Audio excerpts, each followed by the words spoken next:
الله أكبر الله أكبر الله أكبر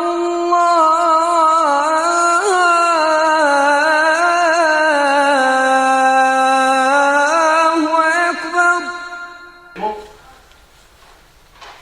Nous devons déjà s'arrêter sur les raisons de cet événement.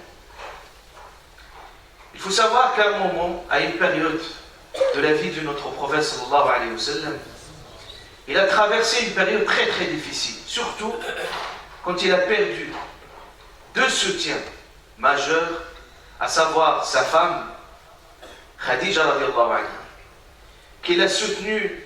Vous n'imaginez pas le soutien qu'il lui a apporté. Soutien moral, soutien financier, soutien sur tous les plans. D'ailleurs, c'est pour ça qu'Allah Azza wa Jal a honoré cette femme.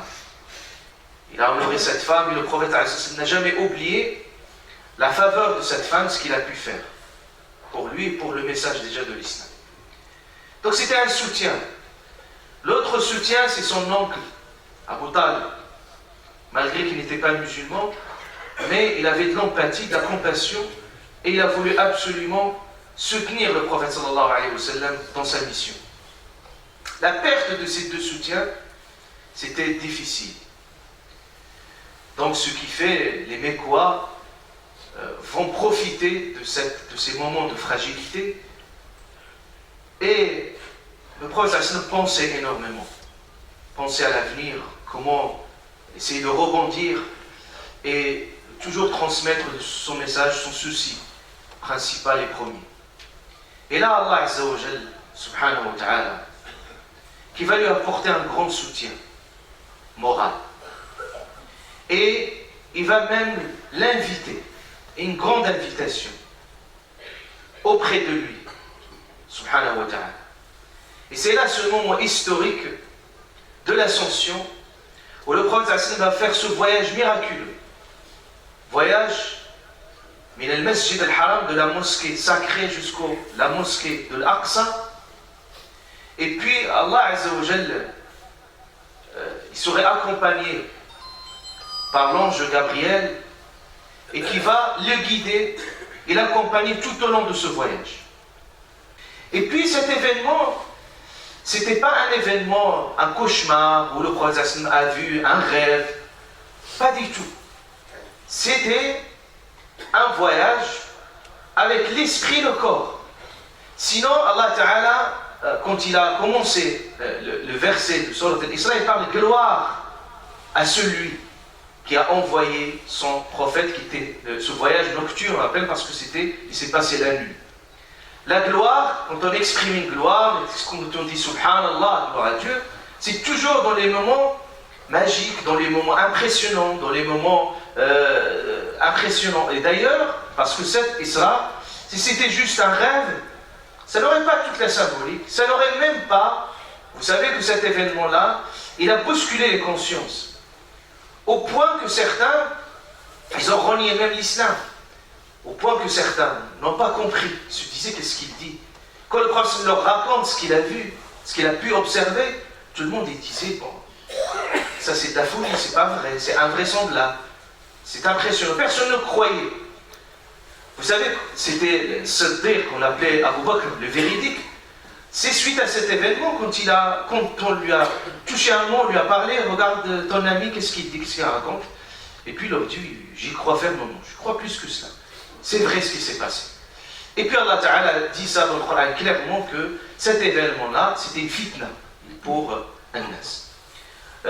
Donc la première leçon à retenir, déjà la puissance divine. Allah Azza wa Jal, vous l'imaginez, vous pouvez revenir aux références dans lesquelles le prophète sallam détaille précisément ce qu'il a pu voir.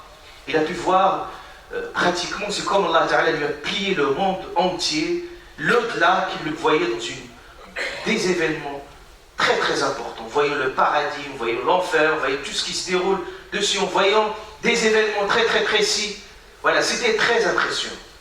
Et il s'est passé en un clin d'œil, c'est inimaginable. Mais là, la puissance d'Allah subhanahu wa ta'ala, il a quand il s'exprime, il ne faut pas se demander ni le comment ni le pourquoi, parce que la puissance d'Allah Azza wa Jal dépasse l'entendement et dépasse aussi la capacité de discernement et de compréhension humaine.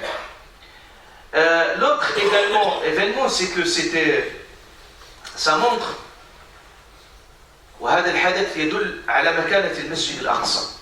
Et ça démontre également l'importance de la mosquée de l'Aqsa, qui reste une mosquée qui a toute sa sacralité dans nos consciences musulmanes. Également dans le choix quand il y avait un événement, quand l'ange Gabriel il accompagnait le prophète, à un moment il lui donnait le choix entre le vin et al-laban, le lait. Et puis le prophète il a choisi le lait, il lui dit, l'ange Gabriel, tu as choisi al-fitra, la nature pure, pour lui dire aussi que cette religion aussi, l'islam symbolise cette nature pure de l'humain et que l'islam répond déjà aux besoins le plus profond de la nature humaine. C'est pour ça Allah Ta'ala dit Aqim wajhak, mets-toi, dirige-toi, les dînes et hanif, dirige-toi vers la religion pure, fitrat Allah, allati fatara an-nas 'alayha. C'est comme Allah Ta'ala a inscrit dans notre profondeur, au fort plus profond. Il a inscrit ce besoin, cette aspirance vers lui, subhanahu wa ta'ala, et que l'islam, dans ses enseignements, il répond. Il n'est jamais semé en conflit entre la personne et sa nature. فنسأل الله عز وجل أن يعلمنا ديننا الذي هو عصمة أمرنا. اللهم اغفر ذنوبنا ويسر أمورنا واستر عيوبنا.